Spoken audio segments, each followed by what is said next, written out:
Good afternoon, everyone. Thank you for joining us for yet another conversation with. Today we are joined by Jen Welter, which we're going to get into that in a second. Lots to break down, lots to talk about. Mindset, I'm looking very much into getting into that. As you see, we've progressed the conversations to really the morning sessions being with the entrepreneurs within the industry, and then the afternoon we're moving it into inspirational stories.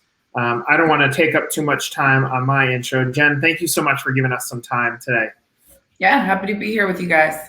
So I'm going to throw this on the screen because I'm so impressed by it.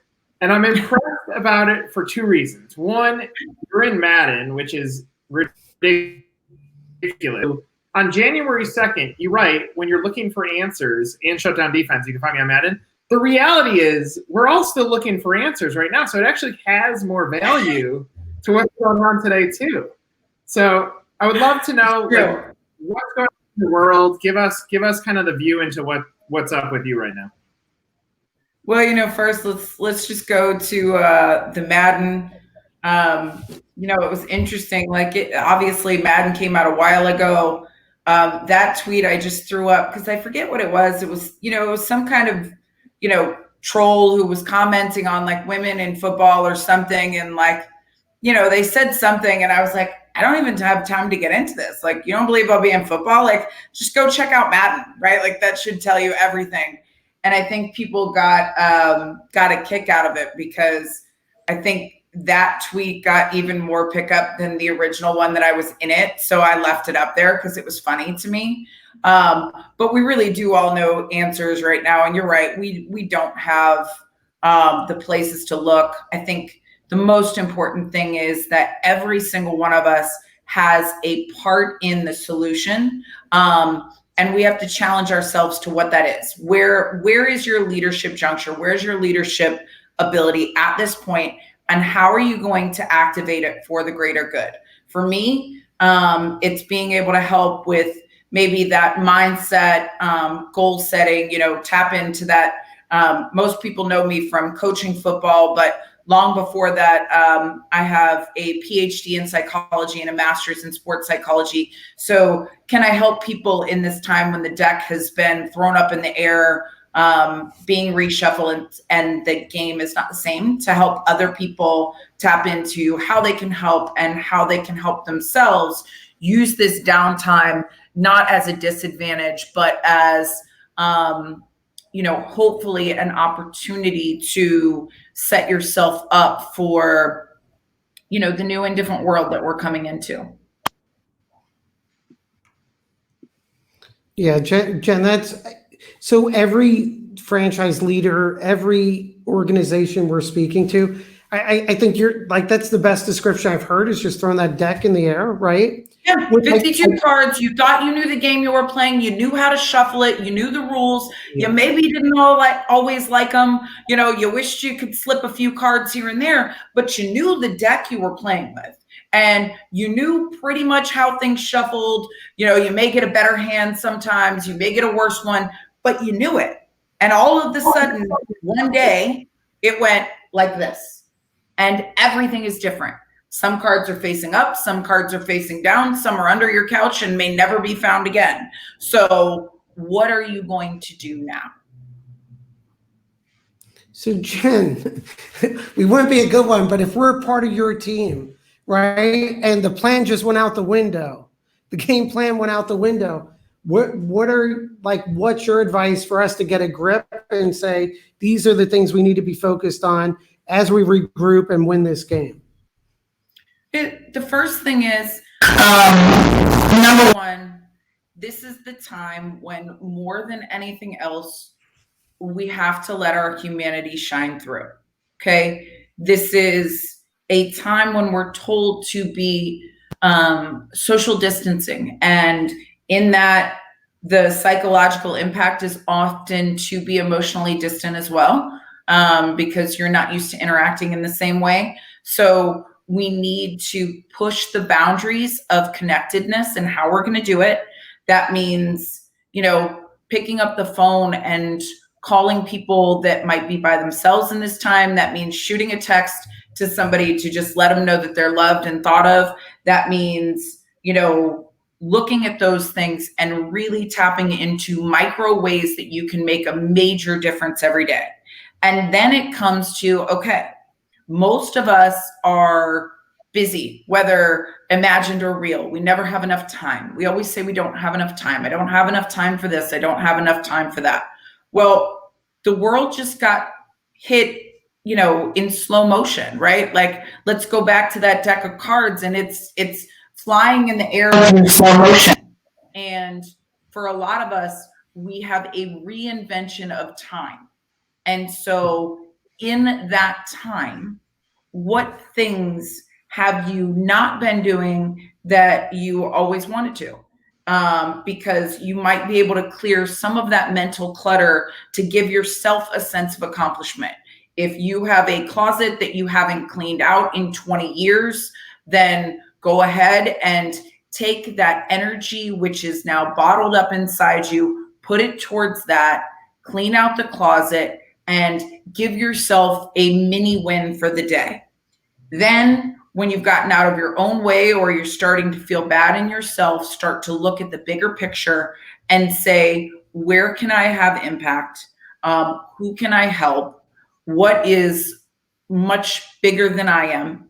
And tap into that, because we can all feel lost as individuals, but we have to remember that this is not a tragedy that happened to any one of us in isolation. As athletes, a lot of the times the trauma that we get might be like an injury. And the tendency is why is it me? And, now I have lost my advantage because everybody else is getting to work proactively and getting to train and getting to get stats and getting to do all those things. And I can't. So I'm playing catch up. The truth is that in this situation, which is very rare, you're not playing catch up. Now, everybody has different vantage points, more or less good things, but everybody has hit the same new game at the same time. So if that's the case, what are we going to do to be in a better position when we hit go, which will happen eventually, than we were before? And based on the value recalibration that we have all done, were the things that you were doing before the things that you would do now, knowing that you saw what it could potentially be like if life never went back to the way it was, and the fear of what if this is my last day, or my last day to love someone or do all that. So we really have to get intentional about the fact that it is not poor me. It is bad. It is a bad pour for everybody, right? And everyone to a more or less extent has seen the game change. And now we are in it together. And every single one of us owes it to whatever team we're a part of to be the best leader we can. If you are in your home and that is all consuming because, you are a mom or a dad who now just learned that not only are you going to have to do your daily life, but you're going to have to homeschool 3 kids, right? And your time just got tougher, but it's not just you. And how can you tap into other things to be able to be a leader in that situation, which means you're going to teach your kids about social distancing. You're going to lead by example. You're going to show them what it takes to be a fantastic multitasking parent, and they are going to see you for the amazing individual that you are for making all these things happen. Or are you someone who has an ability that can help someone else in society, whether it's to get that mindset or that voice to help somebody get out of their way? Or I was just talking to a group who were telling me that they were making masks.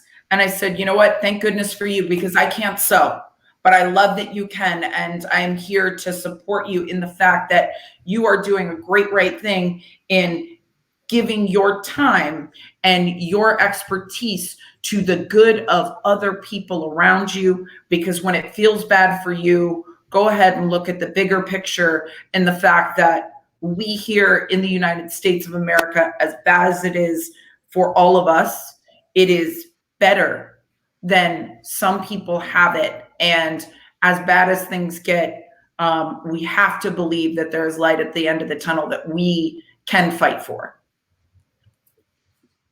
I love so much of what you just said, and I want to unpack a few things. One is, as a business owner, it's sometimes hard because you get so stuck in the operation of the business, and at some point I got to take a breath and say life is fragile, and I'm happy with what I've been able to do. I've texted a friend who's battling cancer. I called someone who I haven't talked with in a few years. Like, I'm taking the steps there because I think this is showing our own mortality as a world. So there is positivity in that. The other thing that I find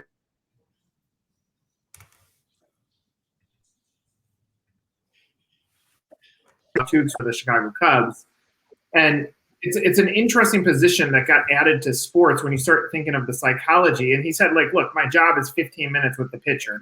That's it, to say, calm down, it's going to be okay. And he's like, it is scary. You're throwing a baseball 100 miles per hour and having it hit back to you. And if you suck at it, your salary's going down and you don't take care of your family. Like, the pressures are tremendous. And I said to him, and I would love, this is what I would love, how you handle this yourself. I go, all right, you're a smart guy. You understand the psychology of an athlete. When you're alone and you're going to a tough place, because we all do it as human beings, are you able to access your knowledge base as a coach and as a psychologist to calm yourself down? Because we're all scared right now. That's the reality. How do you deal with it as an individual, with yourself on talking yourself off the ledge if you get scared? Yeah. So 100%. Number one, every business owner is facing new challenges. Even if their businesses are open and functioning, you're facing new challenges. So it's requiring us all to adapt and overcome. Look, my business is people, right? It's big conferences and speaking and running clinics and camps. And I went from, just traditionally, March is Women's History Month, right? You guys may not process what that means, but to me, that is one of the most important and impactful months where I can be visible, be present, and be there for other people, to share stories and uplift people. And from a business standpoint, it is one of my most profitable months because you're in demand and you're speaking and doing all that. And I went from 100 miles an hour to 0 overnight. And in the process, I had just purchased a place in LA, hadn't even been able to move yet. And the world is shutting down. I'm sitting in it now. You see this behind me? That's painter's tape. I'm still waiting for my furniture to get here. It's not easy on me either, right? I kind of feel like I'm camping. I try and make a game with myself. But in this place, I literally have a mattress on the floor, a table, a chair, and I'm starting to get other things, thank goodness, for Amazon Prime. But it is hard. And it is, yes, hard for me too, like it is anybody else. And you are darn right, I go back to my training on those times. And that's why I have certain things. The one thing I mentioned that I left out of the equation that I do have in this place is I have an exercise bike, because that is one of my go-tos. We all need endorphins, especially now. So if you're feeling bad, exercise, movement in some way is a good way to do it. It's not a fancy Peloton. It is a Schwinn spinning bike that, I've taught classes on like that for years. So I was able to get it relatively inexpensive, but it was there, and it is a priority in my life. Whereas other people would have needed, some of the comforts of home. That's probably the most comforting thing I could have in my home. So yes, knowing the things that make you feel better. Also going back to the training, and I love the fact that you used a pitching coach. One of the most valuable lessons you learn in psychology is, and in sports psychology specifically, is we work with our athletes to really live in the moment, not the last play. Oh, I had a bad pitch, I threw it over the fence. Great. Thinking about that play, is that going to help you on the next one? No, it's not. Not the future. If I get this pitch, then I'll have to do this. Nope, because if you're already thinking about the next pitch, you probably missed this one. Not, oh my gosh, my mom is watching. Hey, mom, because if you're worried about mom, you're probably not pitching well either. Who's watching? What the implications are? All of these other things are just distractions. And the players that transition very well from practice to game get very good at being in their very present bubble. And the good thing about that very present bubble is that, it's almost that the world stops, it slows down a bit, and you are laser focused on what you need to do in that moment to be successful. And so for each one of us, what do we need to do in this moment to be successful? And part of that that's really powerful that most people push back on a little bit, but I constantly remind them of, is your mind can only truly hold one thought at a time. We bounce back and forth very well from time to time. We get distracted, a lot of those things, but you can't be laser focused in that bubble in the moment on two things at once. You are either focusing on your pitch or you're focusing on mom watching it. So the beauty of that is that as bad as our minds can get, we also have the power to break this cycle of negative thoughts, of this, of that. That's why exercise is powerful. That's why focusing on something that has been a distraction for you and checking it off, even if it doesn't feel like it's in your major rhythm, is powerful. That's why calling a friend who might need you more is powerful. And that's also why every single person should have a personal music playlist of success. You need a theme song. You need songs that you can put on and change your mindset and your mentality. Athletes were really good at it. Most of us don't even realize why we did it. We have our pregame warm up, but every single person, let me challenge you right now. Think about a time when you were in a terrible mood. You were having a very bad day. You didn't know how to get out of your own way. You're cranky, you're this, you're that. And whether you were driving in your car or walking in a building, certain songs come on and you just can't help it. You just kind of start bopping your head and you're like, oh yeah, blah, blah, blah. And the beats hit you and the words take over. And then you're like, wait, no, I'm in a bad mood. Like what I didn't hear that song right now. I'm not happy. And then, you kind of like check yourself, and then, you hear it a little bit more and you go back and you can go back to a better time and a better place, because music or, something along those lines can literally take us somewhere else. And so for me, those are things that I use, whether it's I'm a creative person. I'm a creator. I've written probably 2 kids' books in this time, because I worry about the impacts of like social distancing on these kids when we get out of this situation. A kid who's used to running up to somebody and giving them a big hug right now is not allowed to touch people, and they don't know why. So if I can fully get into that character and what it looks like and create, I'm not fully invested in the fact that outside of my little bubble right here is, a major pandemic that is changing the world. And it doesn't mean being oblivious, but you also cannot stay so inundated with the daily updates that it feels like there is no escape from the apocalypse either. Jen, you've nailed so many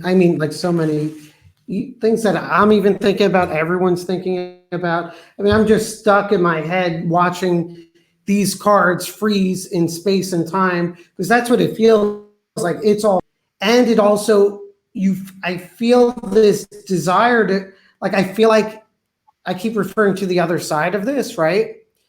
And it feels like from an organization, as a business, I feel this compulsion, like everything needs to change on the other side, need to improve, need to gain that traction. And so everything you're describing, amazing. So knowing with teams, like, there's momentum, right? If momentum's going the wrong way, no matter how good, it goes the wrong way quick.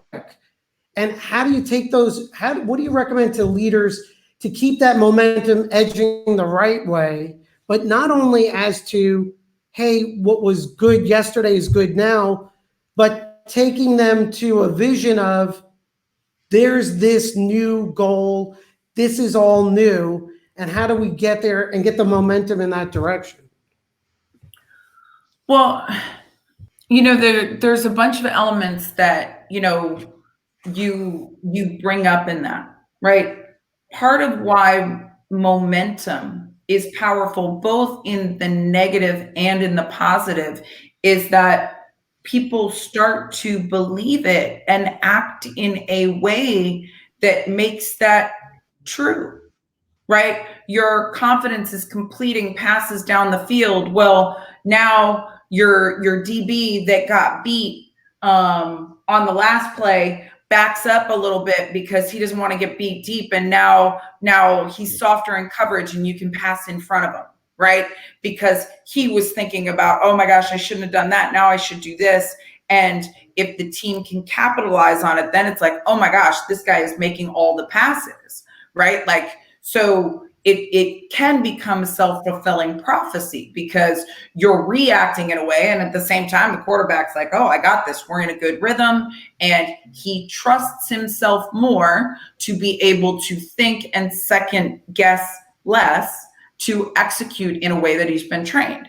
But part of that also is to, again, separate from, what do I need to do in this moment right now to be successful, not the last play, because technically the last play didn't determine this one, except if you're talking about a good setup, right? From a coach's perspective, where, you saw that the linebacker was cheating up to play the run too heavy, and now you can drop a ball over his head, and now he is like monkey in the middle because he can't be right either way, right?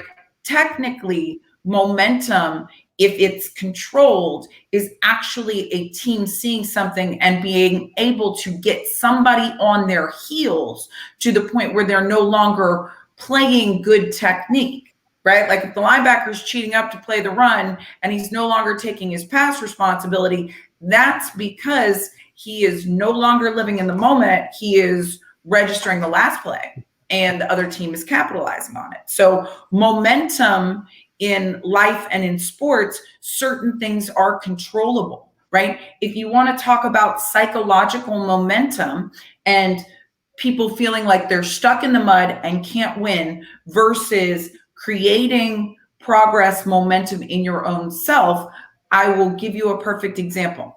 All right, so you're stuck in the house and you have time, you have workout equipment, and you're going to use this time to lose 10 pounds. I'm going to lose 10 pounds. That's what I'm going to do. So every day until I lose 10 pounds, I'm a failure.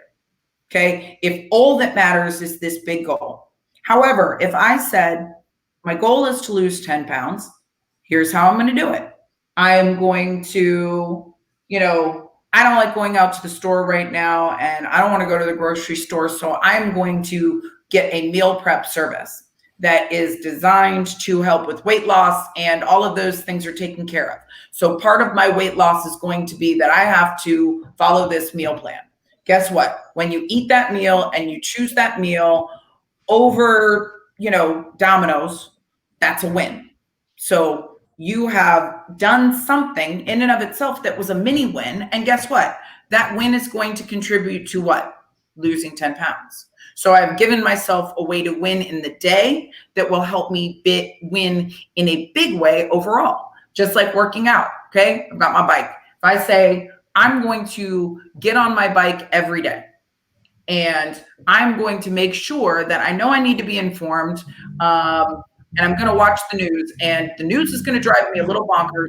So I'm going to need some endorphins to get through that news. I'm going to watch the news and ride my bike. Not only have you tasked, not only have you given yourself some endorphins, but you have also given yourself a mini win to contribute to your major goal of losing weight.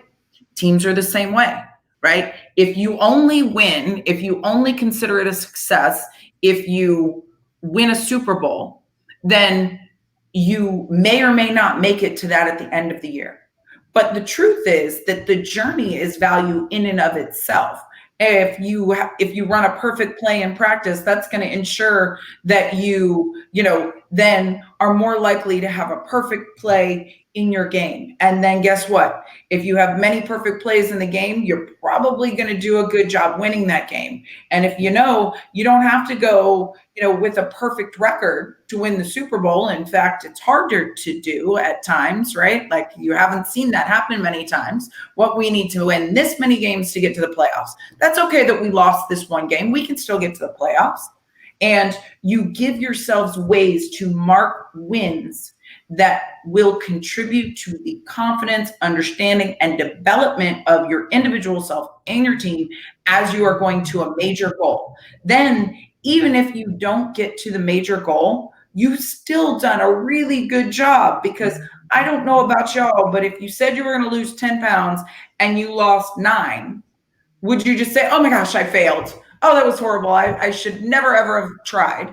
Or are you going to say, you know what, that was pretty darn good, and maybe I need a little bit more time, or maybe I learned some good lessons going forward. So it really has to do a lot with how you psychologically frame the situation, how you set the goals, and when you give yourselves wins to contribute to a bigger goal. Or conversely, when you talk about momentum in the opposite direction, what you have to do is do one thing to break that cycle, because the cycle often becomes, an answer in and of itself. Oh, we don't have any answers for what they're doing on offense. Oh my gosh, they're completing all these passes. Well, great. If the DBs feel like, they're getting beat, then that's when the coach needs to dial up a blitz and give them a win, because we want to change the momentum as well. I have a twofold question off of that. And I'm going to try to frame this together. And it really has to revolve around dreams. I think about Charles has a senior in high school, varsity baseball. It's done. That dream of playing his senior it's over. Like the dream is done. That can never be created. And then you think about the goals or the steps. Well, at least he got to play the junior year. Maybe that's winning the 9 pounds. So I want to know your opinion on how do you frame some of the previous wins? And then 2, for yourself, you make it to the NFL. You're the first female assistant coach. Does the dream now continue to say, great, that's my 9 pounds, my 10 pounds is coach? Like, how does the dream shift? And then for advice for people right now that maybe their dreams are on pause or tweaked slightly, how do they get through this? Any feedback or comments on that would be awesome. For me, I think that's finding joy in the process. That there's no good answer to the tragedy of, losing your senior baseball season, right? You did get to play your junior year, and that was great, but you were looking for your senior year. But now what you have to find is, what does that define for you? Because regardless of whether you got to play your senior season or not, you now have the rest of your life. And if you were going to play in college before this, you were probably going to play in college after. If you weren't going to play in college after, were you going to, find a rec league where you could play? Were you going to go into coaching? Were you going to do all of those things? So you can't change that, but you can reframe how it impacts your life as a whole. And, some places are doing things to set things up, right? Like NCAA has, given another year of eligibility and some of that. So you have to look at what does what you missed, how does it fit into the context of your life as a whole? Because, for me, I always said, and what drives me to this day, and this answers to it as well, is I never wanted to let my best thing be my last thing. I used to watch Married with Children, and I remember watching Al Bundy talk about his 4 touchdowns that one game at Polk High School. And I never wanted that to be me. So what I did in the NFL was great. What is more important about it is not what you do, but what you do with what you've done. That opportunity not only changed my life, but it changed the lives of other people in other women who have gotten to go into a door that's not opened.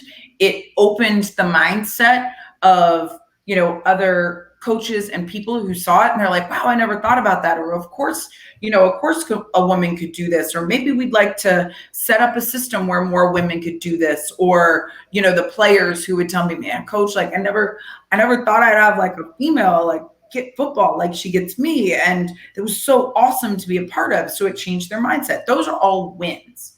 And I look at that as a part of my journey, right? I played in men's pro football. That was not something I ever imagined possible.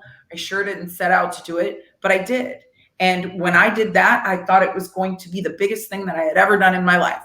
And then, you know, then I coached that team, and then I went to the NFL, and now I've been the head coach of a women's national team, you know, for Team Australia.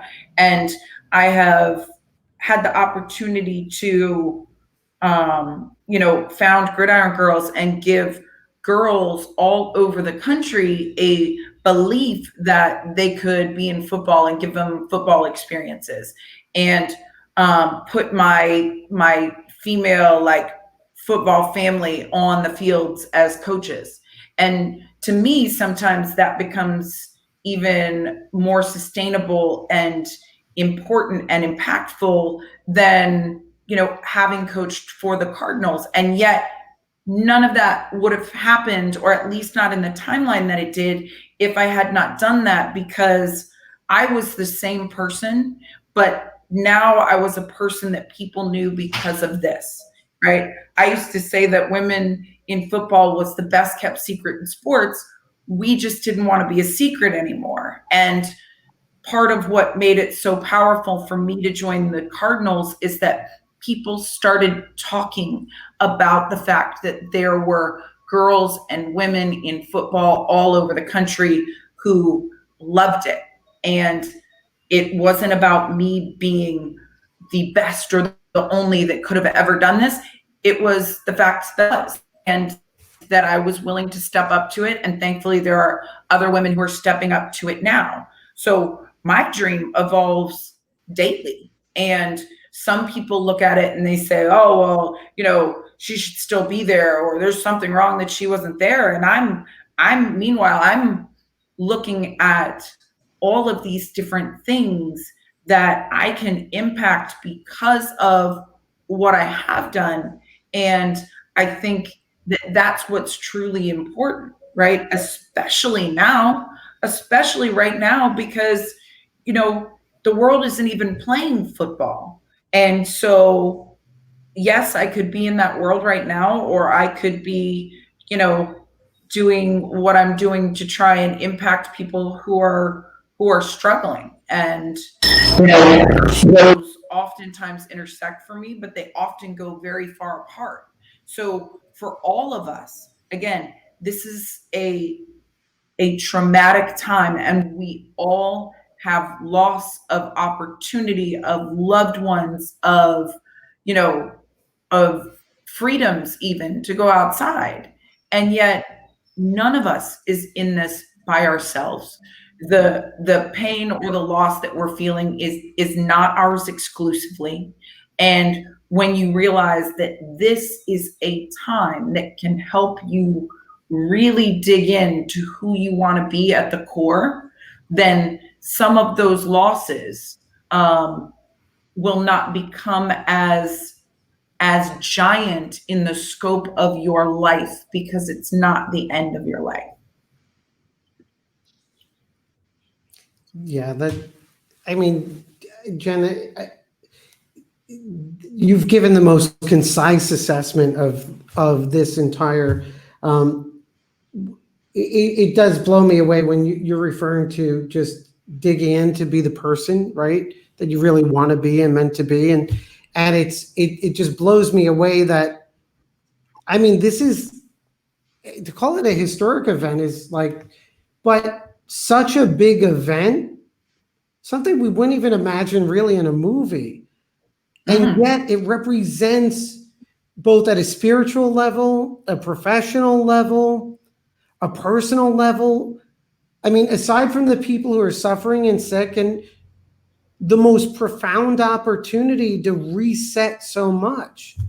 I mean, that's what just moves me, and especially your focus on it, right? The journey. I mean, to really just step back and just observe what you're experiencing, but I because I thought it was abnormal that I feel this way about, in many ways, this pause is a gift.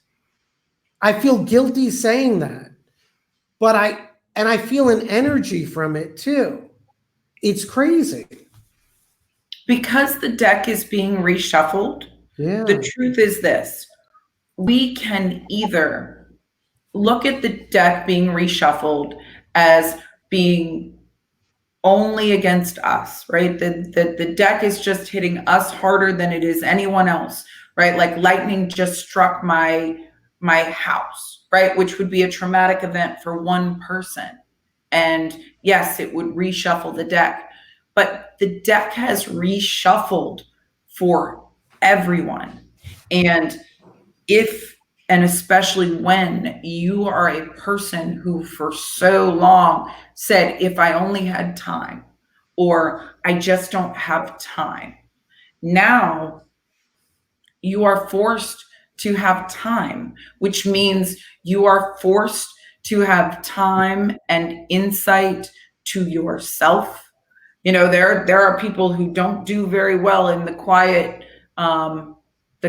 or chaos of their own mind, just looking at themselves. And then there are other people who say, okay, this is not what I wanted. And it's not what any of us wanted. If you did, then I don't want to know you. But if this is the hand that I am dealt, and this is the time that I am dealing with having, right? Being stuck in my house with my mind and really my ability. What do I want to be and do? And how do I want to have myself in what position, whether it's, you're talking about 10 pounds lighter, or having written a story, or developed to this, or whatever that looks like, or even just really feeling, at connected with your partner, or whatever that is. Like, who do I want to be at the end of this pause? Because if you are not out on the front lines, and thank goodness for everyone who is, right? That's not my skill set. I'm obviously one that can help them fight with the mind, not necessarily with that kind of doctoral skills. But if you are not that person who is out on the front line right now, and you have been forced to come into a time with yourself, and you don't come out of this time with a better understanding of yourself and where you want to be, you're probably never going to get there. So as much as you might battle with it, and we all do, there is energy here. And that energy is not only for your contribution to self, your contribution to family, but it's also to your ability to contribute to the world as a whole right now, and people that you come in contact with, whether it's, digitally or, socially distanced wise. Jen, that's perfectly said. Yeah, we're engaged in a battle together, and I guess that's the energy and the power of that moment. That's amazing. And every one of us can do something. And that's what most people are struggling with right now, is to feel helpless, right? There is this invisible enemy that is attacking our way of life, our security, our friends, our family, our finances, everything that we thought, probably going into 2020. Like, let's just rewind back there. Everything that we thought that we were as Americans, or that we had, or, the places that we thought we were good, and we were in our groove, it is all being attacked right now. And not by somebody that you can put a face of and a name to and just say, if we could just do X, it would be over. It's not that simple.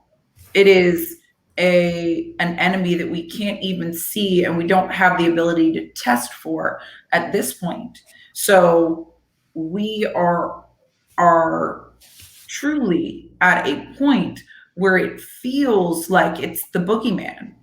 And yet in that, we're not helpless. And feeling helpless or feeling isolated are terrible, and they are very real. But you can get micro wins in how you approach, even people that you love. Like I said, it is a win to, pick up the phone and just say, you know what, I was thinking about you today, and are you doing okay?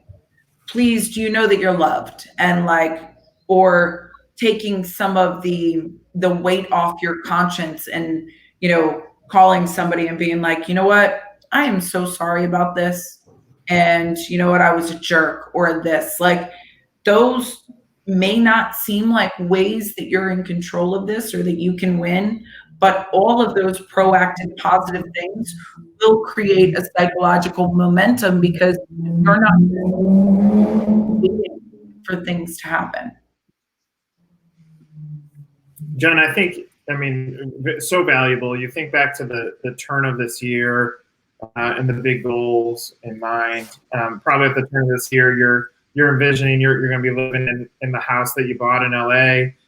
You're envisioning probably record month of bookings for the month of March.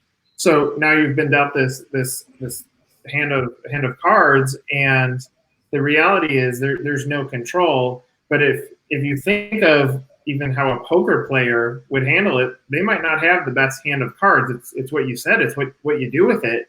And now, as you pivot into thinking about, we use New Year's as an excuse to say this is what we're going to do in the next year. Let's just say it's July 1 now. Setting your mind on what you're going to do in business at that point. Have you decided, like, all the dreams that you had for this year are still achievable? Have you changed the mindset? Well, the hard part is, and this is what's so hard for everybody right now, is we're still at point of infinity, right? Like, I used one of my friends who lives in Boston was really having what, is almost the seasonal blues, right? She was like, oh, it's dark all the time, and it's this. And yet it was like that in business, right? And she's like, I don't know why, I just can't get out of my own way, and I can't get motivated. And I said, it's because you don't have an end date, right? Usually if you're up north, and, I went to Boston College, so I get it. When the spring is going to come, and, it might be a few days later, it might be a little warmer, it might be a little bit cooler, but when you're going to be able to go outside and start, if you're an outdoor runner, start running outdoors, because I'm not a cold weather person. That is just, I will put that out there. And all of a sudden you have this renewal of life. So we're good at battening down and grinding for a certain amount of time, right? Like, okay, it's 2 weeks. We're going to be quarantined 2 weeks. And at the end of 2 weeks, we can hit restart, and then, X, Y, and Z go back. Okay, we can game plan for that because we've got an end date. We can reverse engineer it. Here are the things I need to do before then. Here's when I can set up meetings to start again. Here's all of those things. The challenge with right now is, number one, we don't have an end date. Number two, we don't know to what extent, even when we turn the corner, we're going to be able to go back to business as usual, right? So if you talk about, when are we going to be doing big, huge conventions? Don't know that yet. So it can't be that I necessarily rewrote and say, you know what, I can still hit all these markers. I've got to do X, Y, and Z. I'm going to do this. What I'm doing is actually allowing that part to come to me because I don't know what it is yet. I can't reverse engineer something I don't know. But what I can do is be very focused and deliberate in this time in being impactful in ways that I can, right? I can be a guest on here and talk to you guys and help have a positive impact on your entrepreneurs and business leaders. Now, that in and of itself makes me feel good. If I picked up a few people, and normally time is what I don't have. Normally, I don't necessarily get to do all of the requests to, come on a podcast or to do all that because I'm running a million miles an hour. And so one of the things I said to myself is, this is a time where you have not previously had the time. You can do this. And if what I say helps the people on this call that it impacts, then I've had an impactful day. But also the truth of that is that, play it out forward. Could this possibly have an impact on my other businesses? Sure. Could somebody watch this, be like, oh my gosh, I want her to be a spokesperson for my company? Sure. Happens all the time. Everything I've done has been 100% organic. We didn't realize she was so well-spoken. I remember that was one of my first ones. Like, they just kind of wanted me on the poster because it sounded good. It was first female coach. They're like, we didn't really realize like you had all this to you, right? We thought it was just going to be football. So you don't know where that interconnectivity or that opportunity is going to lead because the game is different. So if you're looking to just hit restart in your business or your life like it was before, you're missing the value of this time. This time is not about you just pushing things out 3 months and assuming it's all going to be the same. This time is best valued in, what if the social connectivity for businesses becomes more digital because there are more companies who have shifted to working from home because they saw increases in X, Y, and Z.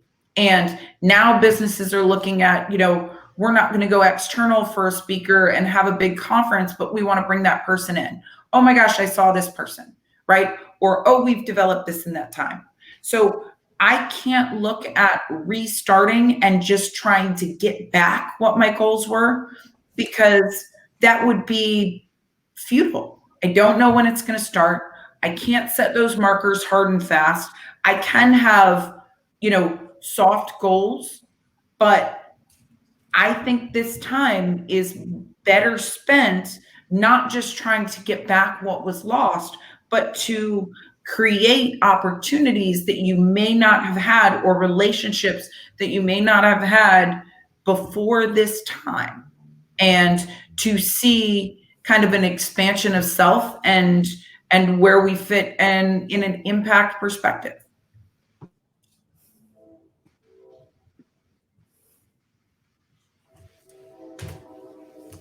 I know time-wise, I know you have a lot going on, Jen, and I for the franchisors that are out there and listening to this, I the message is powerful, and it's powerful whether it's today or 10 years from now. And so I'm looking forward to seeing you in our franchise community and world.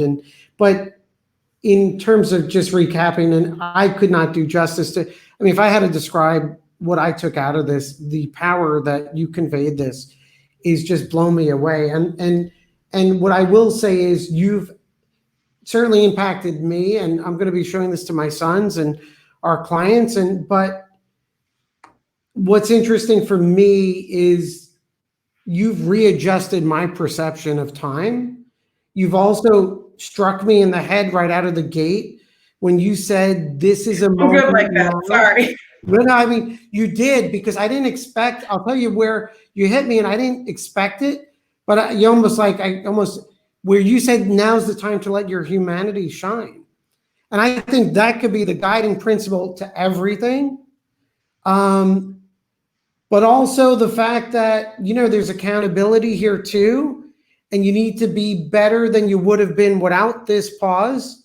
So you got to watch that go button, and you got to, that last play, good or bad, doesn't matter at all. And Jen, I from my perspective, Nick, I know, I mean, you've altered many thought processes for me, and to say it's powerful would be an understatement. I appreciate that. Then it's time well spent, right? No, amazing, Jen. That is, for any of us, truly, like, it doesn't matter how much money you have, all of that. The greatest gift that we have to give anyone is our time, right? It's our emotional investment. It's whether you're in person and you're getting to, hold hands or have dinner or conversation, or you are advising somebody, or you are building into them, or you are coaching them, or whatever it is. All of those things and those talents are a reflection of you giving your time.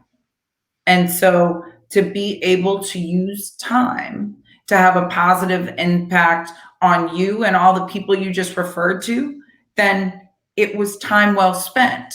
Because for all of us, we are what the ripple effects of what we do are, right? It's not just this conversation, right? Because that would be one thing, but it is the impact of, you found a little more value in your time, or you gave it, or you said, you know what, she's right. I can, I can make sure that these people are taken care of, because then I can have had an impact on you that now not only impacts somebody that I know directly, but they get the love from that intention. And if we all look at the ripple effects of who we are and what we contribute, then we are talking about that momentum, right? Like, that's where the momentum is, right? Like, that is the momentum that can't be stopped, because you might invest it in just one person who, says, I'm not doing that. But if you gave that gift to 5 people and 4 of them are like, heck yeah, I'm doing that, and they tell 5 people and 4 out of 5 doing it, now we're really cooking with some impact. So yeah, I mean, this has been an amazing conversation. I greatly appreciate you giving us this time. And you know what, I think we don't know what business looks like on the other side of this. And in my opinion, I think there's going to even be a shift in the way that motivational speakers or coaches interact with folks. My parents, who are almost 70, God bless them. They used to go out every night to jazz clubs in Chicago. That's what they did. And this nailed it. And I was talking to my dad last night, and he said that he watched one of his favorite musicians. He got it.